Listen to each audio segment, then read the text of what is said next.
Muy bien. Bueno, pues gracias a Dios que nos podemos conectar una vez más para tener la clase del día de hoy y pues esperamos que sea de bendición para nosotros esta clase de Panorama del Nuevo Testamento. Cada uno de ustedes va a estar trabajando con lo que es su evangelio que les haya correspondido y pues el día de hoy vamos a hacer un paso por lo del libro de los Hechos y así vamos a irnos viendo, ¿no? Muy probablemente vamos a ver la clase de manera cronológica, o sea, es decir, no como están escritos no como está el orden de la Biblia, sino más bien en el orden en el que sucedieron las cosas o el orden en el que fueron escritas las cartas. Pero,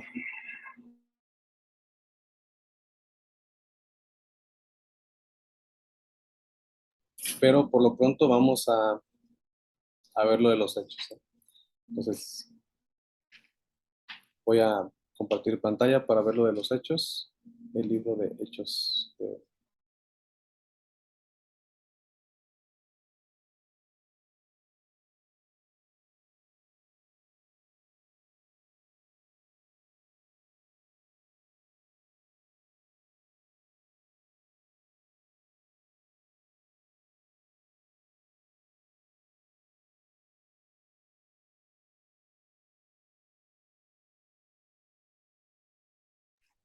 Ahí está. Vamos a ver entonces el libro de hechos para el día de hoy.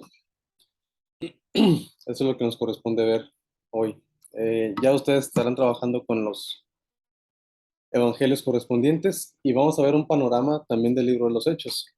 En todas las clases vamos a estar viendo solamente un panorama, las ideas generales, los temas principales, el texto clave, la fecha aproximada de escritura y pues algunas cosas. En cuanto a Hechos de los Apóstoles, lo que nos enseña este libro es la expansión del evangelio, cómo el evangelio se expandió. No es realmente un escrito que menciona toda la historia que sucedió en sus tiempos, porque no está toda la historia que sucedió en aquellos primeros años del cristianismo. Tampoco nos habla de todos los apóstoles, eh, solamente hay dos que están sobresaliendo ahí, pero no nos dice qué hicieron otros apóstoles, ¿no? Hay muchos que pues no aparece qué fue lo que ellos hicieron. Por ejemplo, podemos pensar en Mateo. No se nos dice nada o muy poco acerca de lo que hizo Mateo ahí. Bartolomé también. Simón el Celote, por ejemplo. El otro Judas, no el Iscariote, sino el otro Judas llamado Tadeo. Tampoco se nos dice qué fue lo que hicieron. Por eso algunos han decidido que no se llame Hechos de los Apóstoles, sino Hechos del cristianismo o hechos del Espíritu Santo, algunos también le llaman así. Y otros pues solamente hechos. ¿Pero qué es Hechos? Este libro es una continuación del Evangelio de Lucas. Si recordamos, Lucas fue el que escribió el Evangelio, que lleva su nombre, pero también escribió él este tratado. De hecho, como empieza este libro, pues lo aclara, ¿no? Porque este libro de hecho se empieza diciendo, en el primer tratado, oh Teófilo, hablé de las cosas que Jesús comenzó a hacer y enseñar. Es decir, que aquí Lucas escribió sus libros, pues ahora sí que en dos partes, ¿no? Y aquí él hace referencia a que es una continuación de lo que él estaba hablando en Lucas. Por eso algunos en sus planes de lectura lo leen seguidos. De Lucas 1 siguen hasta capítulo 24 y luego empiezan con Hechos 1. No van de Lucas a Juan, sino de Lucas se siguen a Hechos. El mismo libro nos dice que en el primer tratado habló de cosas que Jesús comenzó a hacer enseñar. Ahora nos va a hablar de la continuación de la obra de Dios. ¿Qué sucedió en la obra de Dios después de que Jesús ascendió a los cielos, ¿no? Aquí vemos en Hechos 1, los primeros versículos nos hablan de cómo fue que Jesús regresó al cielo en el versículo 11, pero sí nos dice que estuvo por 40 días ahí con ellos. No nos enseña mucho qué fue lo que hizo Jesús, pero sí nos enseña que Él estuvo ahí, pues ministrándoles, ¿no? Esos 40 días después de que resucitó, estuvo ahí y su propósito es o fue dar pruebas indubitables, es decir, pruebas que no den lugar a dudas de que Él resucitó. Ese fue uno de los propósitos por el cual estuvo 40 días, para mostrarse a muchos y que muchos lo vieran. Y también esto lo vemos en Corinto, dice que se mostró a más de 500 hermanos al mismo tiempo. Ahora, pensemos un poquito en el autor, fecha y destinatario de este libro de Hechos.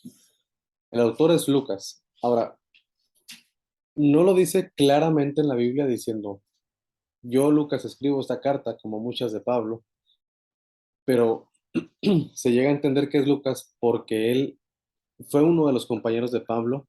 Si lo vemos, por ejemplo, en las cartas de Pablo, cuando él dice, solo Lucas está conmigo, eh, fue uno de los compañeros de Pablo y también empieza a escribir, de allá después en los viajes misioneros, haciendo referencia a nosotros.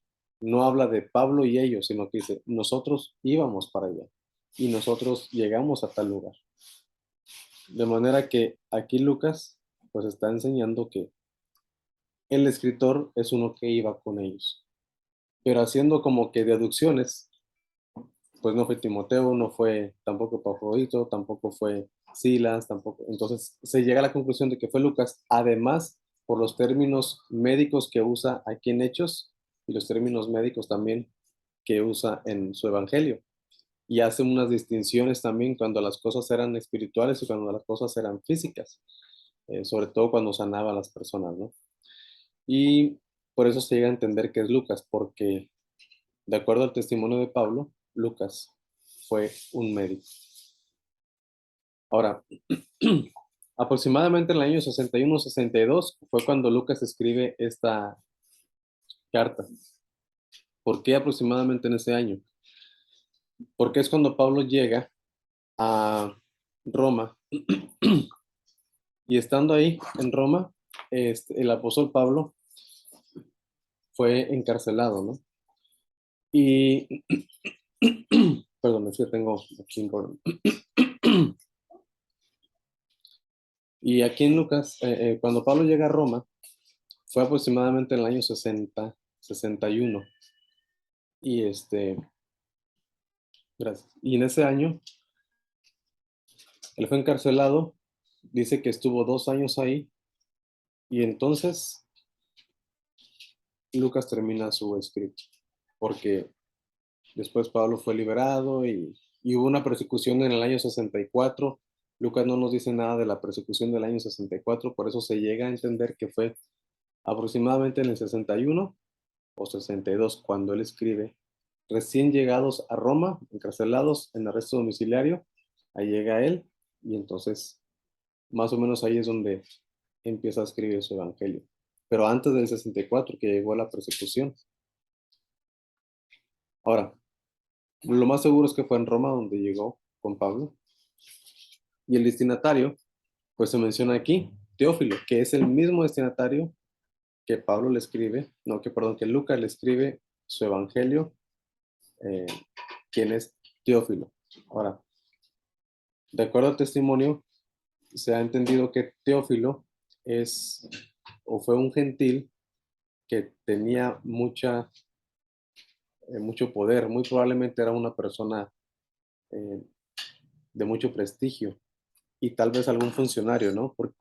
Por el título que Lucas le dice, excelentísimo Teófilo. Aquí, en el segundo tratado, en la segunda escrito que es Hechos, ya se dirige hacia él como que con más confianza. Porque en el primero, en Lucas dice, excelentísimo Teófilo. Y aquí solamente le dice Teófilo. Probablemente ya había más confianza. Y algunos han entendido también que Teófilo fue el que patrocinó en la escritura del libro. Recordemos que era algo muy caro y el hecho de que sea médico no significaba que tenía mucho más dinero como a veces acostumbramos pensar, pero también requería que Lucas se dedicara específicamente un tiempo de su vida a investigar. Por eso se cree que Teófilo, siendo una persona muy pudiente, fue el que solicitó que Lucas hiciera ese trabajo. Y Lucas pues lo hizo, ¿no? Temas principales. Muchos han llegado a entender que El personaje principal, hablando de personajes no humanos, es el Espíritu Santo. Hay muchas veces que se menciona el Espíritu Santo a lo largo de todo el libro de los Hechos. Se menciona qué fue lo que hizo el Espíritu Santo, que él abría puertas, cerraba puertas, hablaba en aquellos tiempos, dirigía a las personas. Entonces, por esa razón algunos han pensado y han dicho, en vez de que se llame Hechos de los Apóstoles, este libro se debería llamar Hechos del Espíritu Santo. Pero pues es lo que algunos creen, ¿no? Algunos toman como su posición.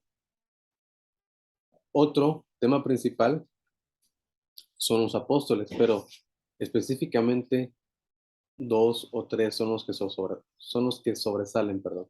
No son los 12 apóstoles, pero sí se menciona que ellos estuvieron sirviendo. Desde el principio se ven a los 11 que toman la decisión, la iniciativa de nombrar al 12º, y luego se ve que los apóstoles estuvieron compartiendo la palabra, que estuvieron juntos, que estaban orando, y después en Hechos 5 se ve que de nuevo estaban todos ahí. De manera que los apóstoles sí se ven, sobre todo en los primeros 8 capítulos, se ven muy marcados el trabajo de los apóstoles. También el escritor de nuestro libro de texto dice que el tema principal es la evangelización del mundo, y se le puede llamar también misiones, ¿no? También es otro de los temas principales. De hecho, esa es la línea melódica, vamos a hablar un poquito de eso después. Pero en cuanto a los temas principales, misiones ocupa un lugar muy importante, porque es como se va llevando a cabo el evangelio o la evangelización del mundo conocido en aquel tiempo, de todo lo que es el Imperio Romano. También un tema principal, un tema muy importante es la iglesia, o más bien las iglesias, porque fueron muchas las que fueron empezadas en aquel tiempo. Entonces, la iglesia del Señor Jesús y las iglesias locales fueron los que empezaron y que llevaron a cabo la obra de evangelización por medio de las iglesias. Por eso es muy importante ver aquí como tema principal la iglesia. Y hay que diferenciar la iglesia judía, que es la iglesia de Jerusalén, la iglesia primitiva, de las iglesias gentiles. Cómo fue que las dos, a pesar de ser iglesias del Señor Jesús, trabajaron de manera muy diferente, pero siempre con el mismo énfasis. La persecución también es un tema que está una y otra vez en el libro de los Hechos.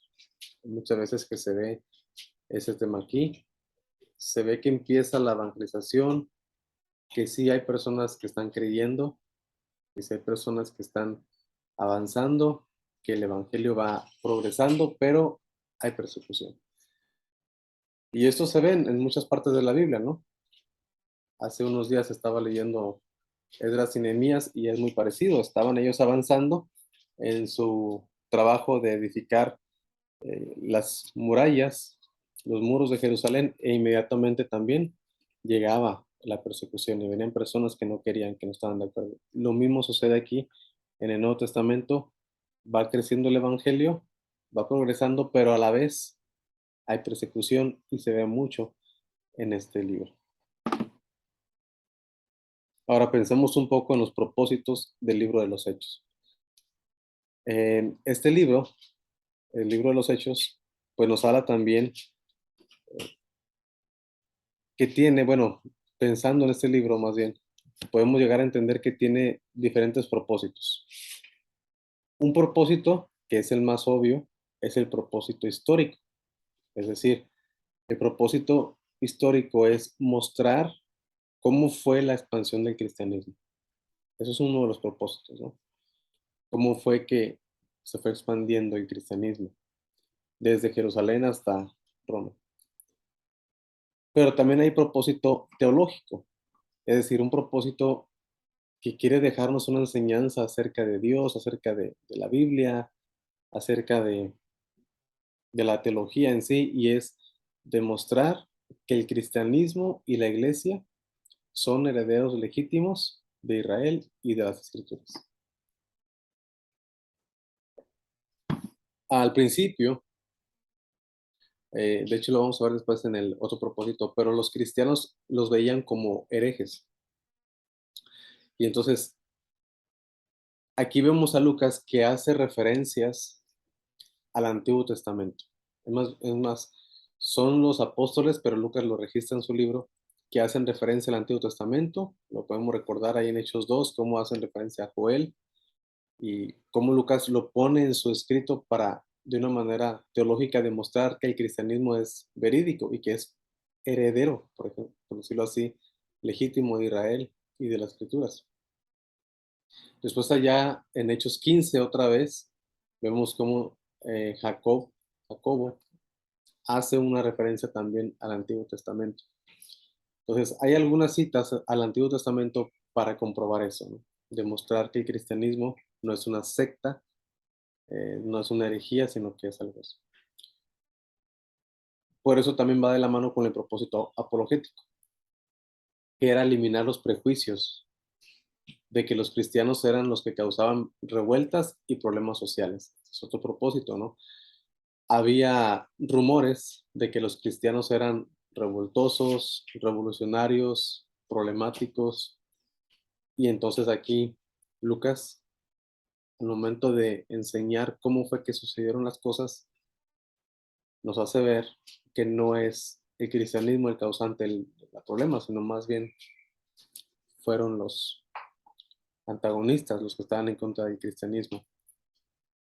Y hay también el propósito eclesiástico, lo que significa un propósito hacia la iglesia. ¿Cuál es ese propósito? Era proveer estabilidad y confianza en la nueva fe, estableciendo que la obra estaba siendo realizada por el Espíritu Santo y no por los hombres. ¿Por qué razón era importante este propósito? Porque los hermanos estaban llegando a la fe y pudiera ser visto como que esta fe era algo hecho por los hombres, como en el caso de cuando los arrestaron, no sé si recuerdan, los arrestaron y vieron cómo ya incluso querían matarlos, encarcelarlos, matarlos, pero ahí Gamaliel dice, bueno, si esto es de los hombres, va a perecer, pero si es de Dios, va a progresar. Entonces aquí vemos que Lucas, para animar a la iglesia, por medio de su escrito, provee esa estabilidad, esa confianza en esta nueva fe, demostrando, ¿no?, que la obra estaba siendo realizada por el Espíritu Santo y no por los hombres. Por esa razón se menciona muchas veces al Espíritu Santo. Ahora también, en cuanto al contexto literario, es bueno recordar los contextos, si no mal, o bueno, si ustedes recuerdan, es importante recordar y tener en cuenta cuál es el contexto de cada libro para llegar a entender de una manera más clara y más fidedigna la palabra de Dios. Ahora, en cuanto al contexto, primero pensamos en el contexto literario. Para llegar a comprender de una mejor manera este libro y todos los demás libros, no solamente este, es necesario conocer el contexto literario. Cuando veamos secciones, o cuando ustedes estudien una sección, por ejemplo, Hechos 15, hay que ver el contexto antes y después, ¿no?, de lo que está sucediendo. Pero cuando pensemos en general, es necesario saber qué tipo de escritura es esta. Y recordemos un poquito solamente los géneros literarios, que son poesía, profecía, narración, cartas y así. En este caso, este libro de Hechos es una narrativa histórica, es decir, nos está narrando, nos está diciendo cómo sucedieron las cosas y nos está diciendo lo que ya había pasado al momento de que aquí lo escribieron. Em, no está escribiendo en ese momento, sino que está escribiendo la historia que había sucedido. Es importante recordar, cuando hablamos de narrativa, que la narrativa, es decir, lo que nos está narrando, generalmente, en la mayoría de los casos, es solamente descriptiva y no es prescriptiva. Eso lo vimos el año pasado, pero solamente para recordar, eso significa que cuando veamos algo que se nos está narrando, no es necesariamente que se nos dice que así deben de ser las cosas. Solamente nos cuentan lo que sucedió, ¿sí? Y el ejemplo, pues tal vez claro es, la narrativa nos dice que Abraham era amigo de Dios y que Abraham era un hombre, pues, elegido por Dios, pero la narrativa nos dice que él mintió en cuanto a su esposa, ¿no? Y que él tomó otra mujer también, y que él, pues, no hizo cosas agradables a Dios. Eso no significa que yo lo voy a hacer. O en el caso de David, lo mismo. Cómo fue que tentó a Dios con el censo, cómo fue que también cometió pecado, ¿no? Como sabe. Solamente nos está diciendo qué sucedió, pero no nos está diciendo que así debe de suceder. Eso es descriptiva, nos está describiendo lo que sucede. No es prescriptiva. Algo prescriptivo sí son mandamientos, son ordenanzas, son indicaciones de qué es lo que se debe hacer y qué es lo que no. Y en este caso, donde están las cosas prescriptivas para la iglesia son en las cartas. Pero de Hechos es narrativo. ¿A qué voy con esto? A veces pensamos y decimos, mira, ¿cómo eran esos hermanos? Así tenemos que ser nosotros. Bueno, no necesariamente, porque es un tiempo de transición. Es muy común escuchar personas que dicen, mira, así tenemos que ser como la primera iglesia, la iglesia de Jerusalén, ¿no? Los primitivos que vendieron todo lo que tenían y lo dieron a los pies de los apóstoles. Bueno, vamos a ver, ¿no? ¿Qué iglesia es? ¿Es una iglesia gentil o es una iglesia judía en su mayoría? Bueno, pues eran judíos, casi todos. Ellos tenían la mentalidad de cumplir el antiguo pacto. Ellos tenían su formación de esa manera, entonces estaban cumpliendo algunos de los mandamientos que estaban escritos para ellos en Deuteronomio 5 al 7, si no mal recuerdo. Ellos estaban haciendo eso porque era su forma de vivir. Pero pensemos más adelante. ¿En otra iglesia hicieron lo mismo? No. En la iglesia de Antioquía, que es como que la iglesia modelo para los cristianos gentiles, ¿hicieron lo mismo? No. Se ve que hicieron ese mandamiento que tenían que vender todo. No, no es así. Pero cuando no entendemos que la narrativa es descriptiva, podemos caer en malas enseñanzas y por eso muchas personas también sí venden lo que tienen y lo dan a los pies de los apóstoles, porque lo ven en la Biblia, sí, pero es una descripción de lo que sucedió, no es una prescripción. Eso es como un pequeño ejemplo, ¿no? Y podemos tomar muchos más del libro de los Hechos y de otros libros también narrativos.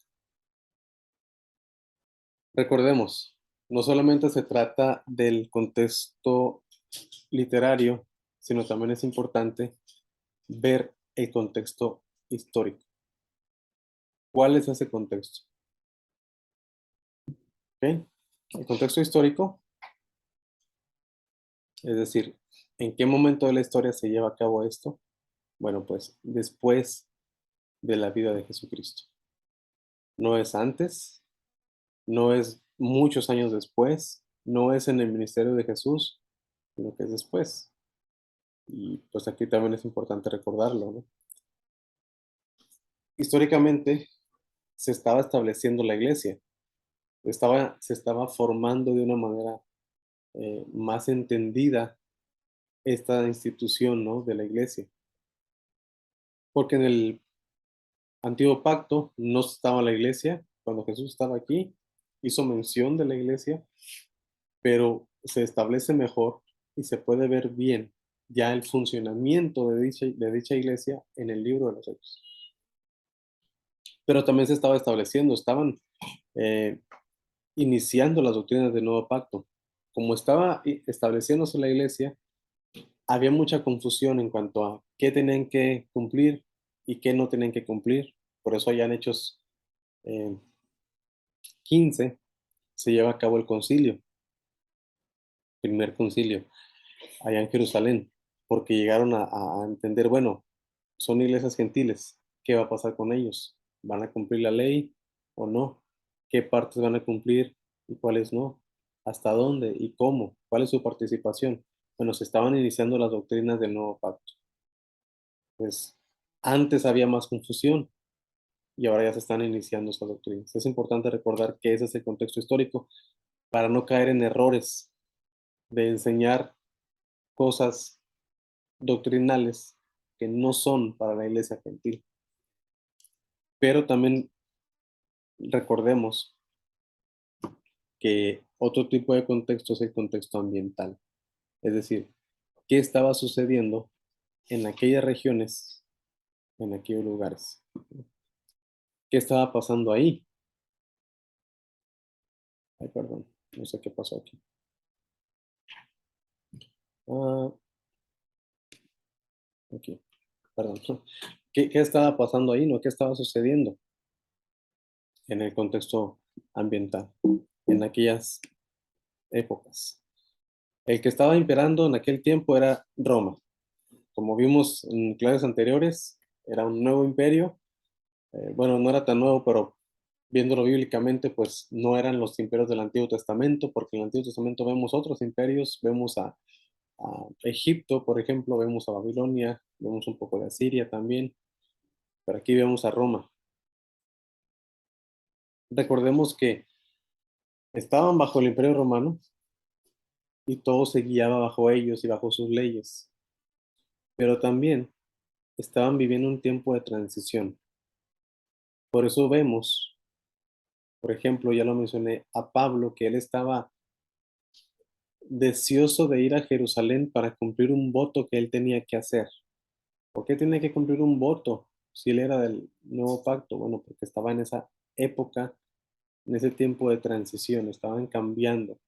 Todavía no eran 100% activos en el nuevo pacto, sino que estaban cambiando muchos de ellos. En el contexto ambiental también vemos mucho antagonismo, es decir, mucha hostilidad, muchas personas que estaban en contra de. Eso es un antagonista, ¿no? Alguien que está en contra y está ahí nada más estorbando, ¿no? El cristianismo era visto como una herejía, por eso había antagonismo. Y es curioso porque tenían ataques de todos lados. Tenían ataques internos. Allá en Hechos 5 se menciona, ¿no? El ataque interno ahí, pues cómo ellos querían engañar a Ananías y Zafira, pero también tenían amenazas externas, amenazas de parte de los religiosos de la ley, eh, que estaban persiguiendo a la iglesia. Parte de ellos era Saulo antes de convertirse y después que se convierte, pues ahora él llegó a ser un perseguido, pero también por parte de los paganos, cuando llegaban a lugares, por ejemplo en Éfeso, que ellos llegaron y compartieron y se hizo una revuelta completa y grandes Diana de los Efesios y todo. Entonces se ve que hay muchos antagonistas ahí, eh, pero pues por eso muchos dicen, en la lucha son las pruebas, la iglesia sigue caminando, ¿no? Pues tiene mucho cierto ese canto. Aquí, perdón, son mencionadas muchas regiones en el libro. Iba a poner muchos países, pero a lo mejor muchas regiones en el libro, en el contexto ambiental. La mayoría de todas esas son parte del Imperio Romano, pero se mencionan muchas regiones. Y en los viajes del apóstol Pablo también, a veces lo leemos así como si nada, pero si nos ponemos a investigar, eran meses de viajes, eran cientos de kilómetros de viajes que él tenía que hacer caminando y miles en barco. Entonces era mucho el contexto ambiental. No podemos solamente encerrarlo en Jerusalén y ya. No, es muy grande el contexto ambiental, mucha idolatría, mucha religiosidad, muchas cosas, ¿no? El texto clave. En varios estudiosos llegan a la conclusión de que el texto clave, y esto es fácil, es Hechos 1:8, ¿sí? Es clave porque nos habla de lo que está sucediendo o de la profecía de lo que irá a suceder, que en este caso es llegar hasta el último de la tierra. Y es un texto clave también porque nos va señalando la línea. O sea, la historia va así. Empiezan en Jerusalén, después van por Judea, después a Samaria y llegan hasta lo último de la tierra. Entonces, son 28 capítulos, pero todo se centra en Hechos 1:8, en el texto clave. Para entender bien el libro, es bueno entender este texto, ¿no? Que es por parte del Espíritu Santo, que ellos no lo hacen, no es el Espíritu el que los va a mover, que ellos van a tener que entregar sus vidas, porque testigos implicaba ser mártires. De hecho, la palabra en griego que se usó es mártires. Y dice, bueno, van a ser mis testigos aquí en Jerusalén, y los primeros capítulos se centran en Jerusalén. Después en Judea y Samaria, y los siguientes capítulos se centran en Judea y Samaria. Por Hechos 8 vemos que Felipe va y le comparte a los samaritanos. Pero luego dice, hasta lo último de la tierra, y vemos cómo va avanzando, ¿no? Cómo se van rompiendo paradigmas. Por ejemplo, Pablo, cuando él va con eh, Cornelio a su casa de Cornelio, un gentil, Pedro, perdón, Pedro, que va a su casa y él entiende que es Dios el que va a salvar a ellos, y después hasta en Hechos 12 empiezan ya a hablarle a los gentiles abiertamente y ya se establece la iglesia de Antioquía.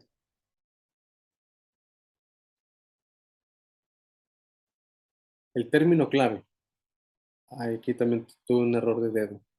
Término, término clave.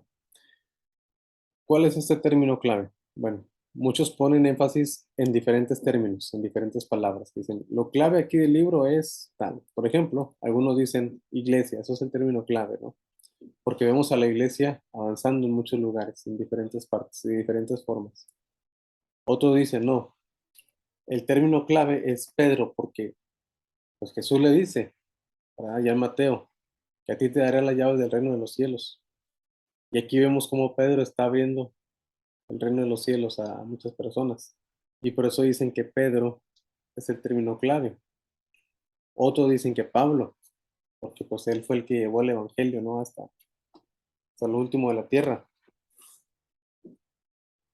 Pero vemos una constante en el libro, vemos algo que en el libro está siempre, constantemente, que no cambie, que no cambie.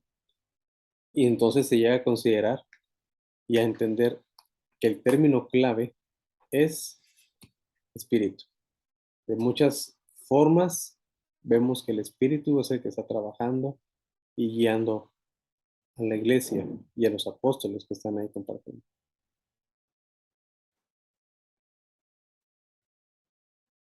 Y lo que ya he comentado en clase, ¿no? Algunos han dicho que se debe llamar los hechos del Espíritu Santo.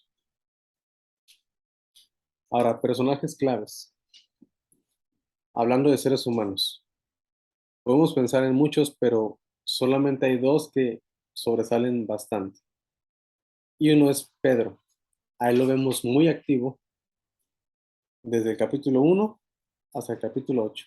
A Pedro lo vemos ahí, cómo Dios está trabajando con él. Incluso no solamente hasta el 8, también lo vemos en el 10, cuando rompe los paradigmas que tiene en cuanto a los gentiles por medio de la visión, ¿no? Cuando baja el lienzo y Dios le dice, come, mata, come. Pero vemos también a Pablo desde Hechos 9, cómo Dios lo salva, cómo Dios obra en él, hasta el capítulo 28. Pero los dos son personajes muy claves en este libro de los Hechos. Resumo en una sola frase, es importante, creo que aquí ya vamos a terminar porque ya marca que queda muy poco tiempo. Ah, Hechos nos relata la expansión del cristianismo por medio del Espíritu Santo.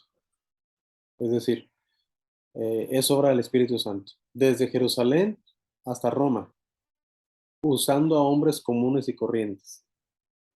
No eran personas poderosas ellos, no eran personas adineradas, no eran personas pudientes ni de una posición con muchas influencias, no, eran comunes y corrientes, con una fe en un Dios verdadero, ¿no? Ahora, el Espíritu Santo hizo esa expansión con señales y prodigios, usando a estos hombres, para autenticar, para darle validez al mensaje y para autenticar la transición de los judíos a los gentiles, del pueblo de Dios que eran los judíos, ahora el pueblo de Dios que es un pueblo gentil. Pues aquí vemos que ya se está expandiendo y vemos que las señales y prodigios tenían esa función, darle autenticidad. No era hacer show, ni hacer ningún teatro, ni nada de eso, ni una demostración de que son poderosos, sino solamente era autenticar el mensaje y la transición